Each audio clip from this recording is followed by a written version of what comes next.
전능하사 천지를 만드신 하나님 아버지를 내가 믿사오며 그 외아들 우리 주 예수 그리스도를 믿사오니 이는 성령으로 잉태하사 동정녀 마리아에게 나시고 본디오 빌라도에게 고난을 받으사 십자가에 못 박혀 죽으시고 장사한 지 사흘 만에 죽은 자 가운데서 다시 살아나시며 하늘에 오르사 전능하신 하나님 우편에 앉아 계시다가 저리로서 산자와 죽은 자를 심판하러 오시리라. 성령을 믿사오며 거룩한 공회와 성도가 서로 교통하는 것과 죄를 사하여 주시는 것과 몸이 다시 사는 것과 영원히 사는 것을 믿사옵나이다. 아멘.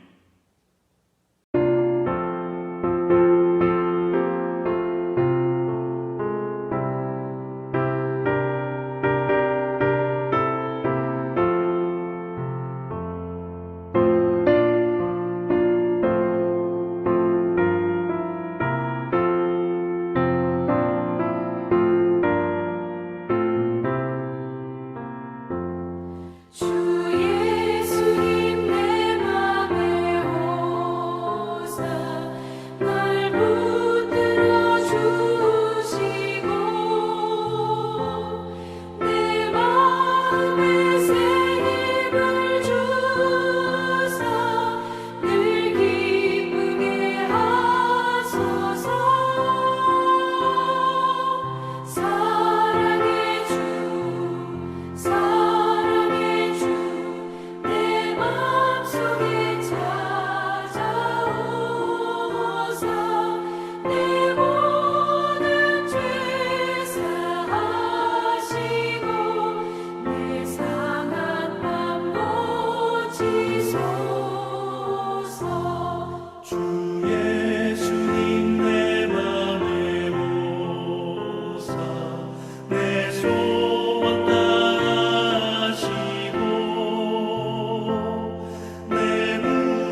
오늘 주신 하나님의 말씀은 예레미야 30장 12절로 24절까지의 말씀입니다. 예레미야 30장 12절에서 24절까지의 말씀을 제가 봉독하겠습니다. 나 주가 말한다. 내 상처는 고칠 수 없고 내가 맞은 곳은 치유되지 않는다. 내 송사를 변호하여 줄 사람이 아무도 없고 내 종기에는 치료약이 없으며 너는 절대로 치유되지 않는다. 그래서 너를 사랑하던 사람들은 모두 너를 잊고 더 이상 너를 찾아오지 않는다. 내 죄악이 크고 허물이 많기 때문에 내가 원수를 치듯이 너를 치고 잔악한 자를 징계하듯이 너를 징계하였다. 그런데 어찌하여 너는 상처를 입었다고 부르짖고 고통이 가시지 않는다고 호소하느냐? 내 죄악이 크고 허물이 많아서 내가 이런 벌을 너에게 내린 것이다. 그러나 이제는 너를 삼켰던 사람들도 모두 삼킴을 당하고 내 원수들이 모두 포로로 잡혀갈 것이다. 이제는 너를 약탈한 사람들이 약탈을 당하며 너를 탈취한 모든 사람이 탈취를 당하게 하겠다. 비록 사람들이 너를 보고 시온은 쫓겨난 여자요 찾아오는 사람이 아무도 없는 여인이다 할지라도 진정 내가 너를 고쳐주고 내 상처를 치료하여 주겠다. 나 주의 말이다. 나 주가 말한다. 내가 야곱의 장막들을 회복하여 놓고 야곱의 거처를 불쌍하게 여겨 폐허의 언덕에 다시 성읍을 세우고 궁궐도 다시 제자리에 세우게 하겠다. 그러면 그들로부터 감사의 노래가 터져나오고 기쁨의 목소리가 퍼져 나올 것이다. 내가 그들을 번창하게 할 것이니 그들의 수가 줄지 않을 것이며 내가 그들을 영화롭게 할 것이니 그들이 멸시를 당하지 않을 것이다. 그 자손이 옛날과 같이 회복되고 그 회중이 나의 앞에서 굳건해질 것이다. 그를 억압하는 모든 사람을 내가 벌하겠다. 그들의 지도자가 같은 결의 가운데서 나오고 그들의 통치자가 같은 민족 가운데서 나올 것이다. 내가 그를 부를 때 그는 나에게 가까이 올 것이다. 그렇지 않으면 누가 감히 목숨을 걸고 나에게 가까이 올 수가 있겠느냐? 나 주의 말이다. 너희는 나의 백성이 되고 나는 너희의 하나님이 될 것이다. 주님의 진노가 폭풍처럼 터져나온다. 휘몰아치는 바람처럼 악인들의 머리를 후려친다.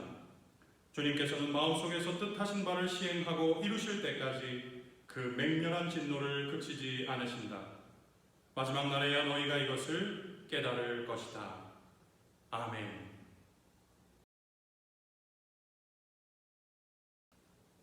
오늘도 이 새벽에 온라인으로 여러분을 만나게 되어 반갑습니다.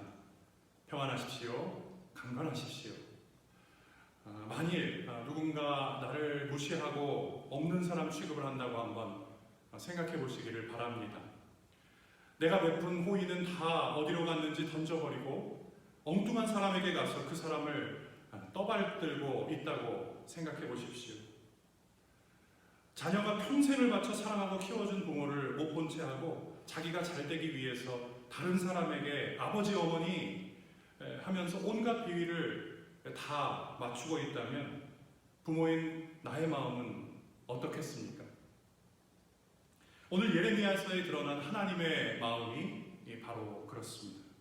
유다는 상처와 그리고 고통 때문에 부르짖습니다. 그러나 하나님 아버지의 마음은 그보다 훨씬 아프신 것이죠. 유다가 당한 심판은 무서운 것이었습니다. 그러나 자식을 심판하는 아버지의 마음은 더 아프셨습니다. 유다가 아무리 상처를 받은들 사실 치유되지 않는 상처는 하나님께서 입으신 것입니다. 유다 백성은 바빌론의 침공으로 많은 상처를 받았죠. 바빌론은 한 번이 아니라 여러 차례 침공으로 이 유다를 뒤흔들었습니다. 유다 백성은 이미 받은 상처에 고통스러워했고 또 이 상처를 치료하기 위해서 인간적인 방법을 동원했습니다. 그것이 무엇입니까? 바로 근동 지역의 패권자였던 이집트를 의지하는 것이었습니다. 심지어 그 받은 상처를 치유하기 위해서 이집트로 도망한 사람들까지 있었다는 것이죠. 그러나 예레미야 42장 16절에서 17절을 보면 이 도망간 그들은 그 이집트 땅에서 벌을 받아 죽고 맙니다. 종교개혁가 마틴 루터는 율법과 복음에 대해서 설교를 했죠. 율법에서는 인간의 죄의 문제, 즉 상처를 인간 스스로 도저히 해결할 수 없음을 강조하고 있습니다. 그러나 이 복음에 와서 그 문제를 해결하신 하나님을, 죄의 문제를 해결하신 하나님을 소개하고 있습니다. 자, 그런데 오늘 본문 12절에서 17절을 읽노라면 바로 이 마틴 루터의 설교 율법과 복음이 생각이 납니다. 여러분 보십시오. 죄로 인해서 치유받을 수 없는 유다가 받았던 그 상처를 지적하고 있습니다. 그러다가 유일한 치료자이신 하나님을 소개하고 있는 것이죠. 유다가 받은 상처는 인간적인 방법으로는 해결할 수 없는 것이었습니다. 상처는 오로지 하나님께서만 치유하실 수 있는 것이죠. 우리가 본문 13절, 14절을 읽노라면 자연스럽게 생각나는 분이 계십니다. 누구시죠? 바로 예수 그리스도이십니다.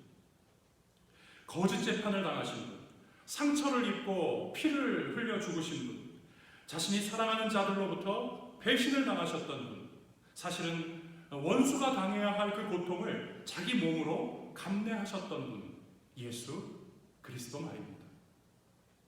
여러분 또 15절을 보십시오. 이스라엘은 심판을 당해서 나라가 망해도 아프다고 부르짖기만 할 뿐 여러분 돌아오지 않습니다. 그것이 이스라엘의 모습이었어요. 그래서 어떻게 합니까? 하나님의 아들이 오시는 거예요. 오늘 본문 12절에서 15절까지는 유다가 받은 상처는 죄로 인한 것이다 라고 밝히고 있습니다. 그 상처가 얼마나 고통스러운지를 이야기하고 있는 것이죠. 자, 그리고 16절을 보시길 바랍니다. 16절에서는 뭐라고 하죠? 하나님은 유다를 괴롭히던 원수들을 심판하시겠노라, 그렇게 말씀하십니다. 또 17절에는 뭐라고 되어 있습니까? 비웃음을 당하고 버림을 받았던, 마치 쫓겨난 여인과도 같았던 인생의 상처를, 그 이스라엘의 상처를 주님께서 고치시고 그 상처를 치료하여 주시겠다라고 말씀하십니다. 여러분, 우리는 이 짧은 구절들에서 정말 이제 통쾌한 하나님의 복음의 능력을 만나게 됩니다. 그 누구도 해결할 수 없는 그 답답한 상황 가운데 하나님께서 모든 것을 시원하게 해결하고 계십니다. 여러분, 하나님은 추상적인 분이 아니십니다. 하나님은 말씀으로 이 세상을 실제로 창조하신 분이십니다. 하나님이 약속하신 회복도 그래서 실제로 일어나는 줄 믿으시길 바랍니다. 하나님은 살아계시기 때문입니다. 하나님은 우리의 회복을 절대로 포기하지 않으십니다.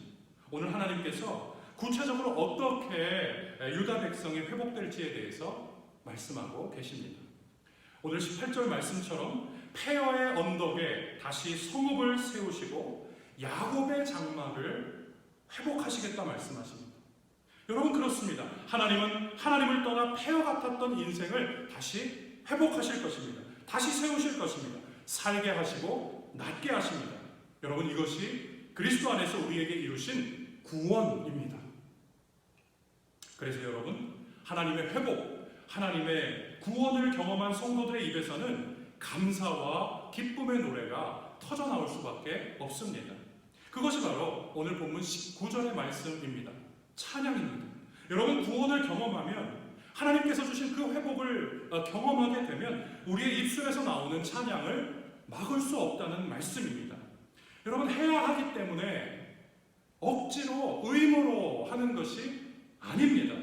원수를 심판하시고 또 자유를 주시고 그리고 폐허 위에 다시 성읍을 세우시는 그 하나님을 만났기 때문에 찬양하지 않을 수 없게 되는 것이죠. 저절로 찬양이 입술로부터 터져나온다는 말씀입니다. 자, 중요한 것은 무엇입니까? 누가 이 일을 행하는가 입니다. 예수를 믿는 사람들은 모두 이 사실을 믿습니다. 중요한 사실이죠. 뭡니까? 하나님께서 이렇게 말씀하시죠. 내가 하겠다. 할렐루야. 하나님께서 하십니다. 하나님이 하신다는 것을 믿어야 한다는 것이죠. 하나님이 구원하시고 하나님이 심판하시고 하나님이 회복하신다. 이전에는 내가 구원하고 내가 심판하면서 살았다면 이제는 하나님이 하신다는 사실을 믿게 된다는 것입니다. 내가 주도하다가 내가 어떻게 해보려고 몸부림을 치다가 폐허가 되어버린 그 인생을 이제는 하나님께서 주도하셔서 다시 세우시는 것, 바로 이것이 구원입니다. 세상의 다른 것들이 성도를 다스릴 수 없습니다. 오로지 하나님께서 성도를 다스리십니다. 그리고 그 사실이 믿어지면 오늘 본문 21절 말씀처럼 하나님께 가까이 나아가게 됩니다. 부르셨기 때문에 나아갈 수 있는 것이죠. 관계의 회복입니다. 여러분, 관계의 회복조차 하나님의 은혜로 가능한 일이라는 말씀입니다. 그리고 사실 성경이 말하는 구원이라는 것은 하나님이 하신 일을 믿을 때 하나님과의 관계가 회복되는 것, 바로 그것이 구원입니다. 하나님은 우리에게 그처럼 회복과 그리고 구원을 약속해 주셨습니다. 그리고 그 약속을 반드시 이루십니다. 22절이 그것을 우리에게 증언하고 있습니다. 무엇입니까? 너희는 나의 백성이 되고 나는 너희의 하나님이 될 것이다. 아멘. 우리가 하나님의 백성이 될 것이고 그리고 하나님은 우리의 하나님이 되어 주신다는 것이죠. 이것이 바로 회복이요, 이것이 바로 구원입니다. 여러분, 이것은 하나님과 백성 사이의 계약이 담긴 공식 문서와도 같습니다. 유다 백성은 하나님의 백성이고 하나님은 유다 백성의 하나님이 되겠다라는 약속, 계약인 것이죠. 여러분, 고대 사회나 현대 사회에서 계약이라는 것은 여러분 추상적인 것이 아니죠. 실체가 있는 쌍방이 의사표시의 합의로 이루어지는 법률 행위, 그것이 바로 계약입니다. 하나님은 약속하신 것을 반드시 이루시는 분이십니다. 하나님의 자녀는 징계가 끝나면 완전하고도 구체적으로 회복될 줄 믿습니다. 여러분, 하나님과 자녀 사이의 계약이 성취되는 것이죠. 여러분, 이 사실을 믿으시기를 간절히 바랍니다. 하나님의 회복과 구원, 그리고 심판과 진노, 오늘 예레미야 이 본문을 보면 이 하나님의 회복, 구원, 심판, 그리고 진노가 마구 뒤섞여 있는 본문을 우리가 마주하게 되죠. 어쩌면 이해하기가 참 어렵다라고 여겨지실 수도 있습니다. 그래서 우리는 이 본문을 보면서 하나님의 마음을 읽을 수 있어야 합니다. 폭풍처럼 터지는 하나님의 진노가 결국 누구를 향하는지, 하나님이 왜 맹렬한 진노로 마음에 뜻하신 바를 이루어 가시는지 우리가 그 마음, 하나님의 마음을 알아야 한다는 것이죠. 그래서 하나님의 회복이 확실하고 구체적으로 이루어질 것이지만 그 전에 먼저 심판과 징계가 있다는 것입니다. 그러니 여러분, 우리는 하나님의 그 회복의 메시지에만 심취해 있어서는 안 될 것입니다. 징계를 통한 정결 이후에 회복이 있는 것입니다. 심판 이후에 회복이 있다는 것이죠. 끝까지 여러분 이것을 잊지 않게 되시기를 바랍니다. 유다 백성은 죄를 지었습니다. 영적으로 하나님과 부부관계에 있던 유다가, 이 신부, 이 아내 유다가 죄를 지었으니 벌을 받고 버림받는 것이 당연합니다. 그러나 그럼에도 불구하고 하나님께서는 이 유다에게 징계를 주실 뿐 버리지는 않으신다는 것이죠. 여전히 사랑을 베푸십니다. 그뿐 아니라 영적으로 부부관계인 이 계약, 이 약속은 여전히 유효하다는 것이죠. 놀라운 사실입니다. 유다가 징계받고 있는 순간에도 하나님은 말씀하세요. 너희는 나의 백성이 되고 나는 너희의 하나님이 될 것이다. 여러분, 이 계약을 재확인하고 계시다는 말씀입니다. 그리고 하나님은 24절에서 이렇게 말씀하시죠. 마지막 날에야 너희가 이것을 깨달을 것이다. 여러분, 이것은 하나님 아버지의 마음은 오직 예수 그리스도 안에서만 깨달을 수 있다라는 의미가 됩니다. 폐허 같은 그 마음을 끌어안고 폐허 같은 그 인생에 찾아오셔서 그 위에 새로운 계약과 새로운 성읍을 세우시는 마음, 바로 이것이 우리를 향한 아버지 하나님의 마음인 줄 믿으시기 바랍니다. 오늘 이 시간 그 아버지 하나님의 마음을 깨달아 오늘을 살아가는 저와 여러분들이 되실 수 있기를 주님의 이름으로 간절히 축원합니다. 아멘. 기도하겠습니다. 우리를 긍휼히 여기셔서 징계하실 분 버리지 않으신다고 말씀하시는 하나님, 자기 백성을 불쌍히 여기시고 그들의 고통과 부르짖음에 귀를 기울이시는 하나님의 자비와 사랑에 기대어 날마다 믿음의 경주를 끝까지 달려나가는 우리 모두가 되게 하여 주시옵소서. 하나님 아버지의 마음, 결국은 회복하시고 구원하실 그 마음을 우리가 온전히 알고 오늘을 살아가기를 원하오니 우리의 마음을 주님 새롭게 하여 주옵소서. 오늘도 여러 어려움 가운데 이 현실을 살아가는 모든 성도들의 삶에 하나님께서 찾아가 주셔서 저들을 위로하시고 상처를 싸매어 주시며 치료의 방선을 바라여 주셔서 주님 주시는 그 응답과 주님의 은총을 경험한 우리 모든 성도들이 주님 앞에 감사와 기쁨으로 어느 자리에서든 주님을 찬양하며 높여드리는 일을 게을리하지 않도록 도와주시옵소서. 오늘도 회복과 은총을 허락하실 예수 그리스도 이름으로 기도합니다. 아멘. 하늘에 계신 우리 아버지여, 이름이 거룩히 여김을 받으시오며 나라의 임하옵시며 뜻이 하늘에서 이루어진 것 같이 땅에서도 이루어지이다. 오늘날 우리에게 일용할 양식을 주옵시고 우리가 우리에게 죄 지은 자를 사하여 준 것 같이 우리 죄를 사하여 주옵시고 우리를 시험에 들게 하지 마옵시고 다만 악에서 구하옵소서. 때에 나라와 권세와 영광이 아버지께 영원히 있사옵나이다. 아멘. 이제 화면에 나오는 5가지 공동의 기도의 제목으로 기도하신 후에 자유롭게 개인 기도 하시겠습니다.